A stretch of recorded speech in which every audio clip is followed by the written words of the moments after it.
Sementara itu, mantan Gubernur Sumatera Utara Edi Rahmayadi optimistis didukung PDI Perjuangan untuk maju di Pilkada Sumatera Utara.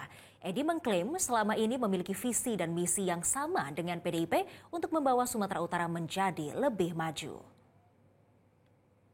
Optimis, karena semua yang kita rencanakan, semua yang kita siapkan untuk memenangkan Sumatera Utara ini.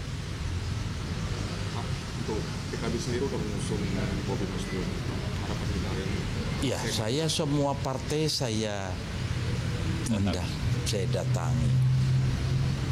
Tetapi partai juga punya hak menentukan siapa yang diusung. PKB tidak mengusung saya, itulah dinamika politik.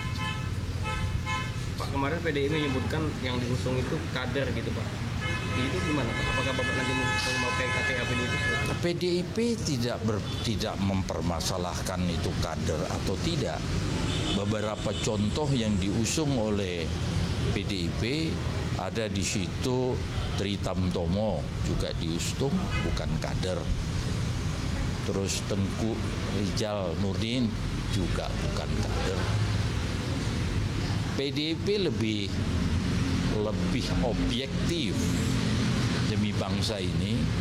Saya yakin memang itulah platformnya PDIP. Jelajahi cara baru mendapatkan informasi. Download Metro TV Extend sekarang.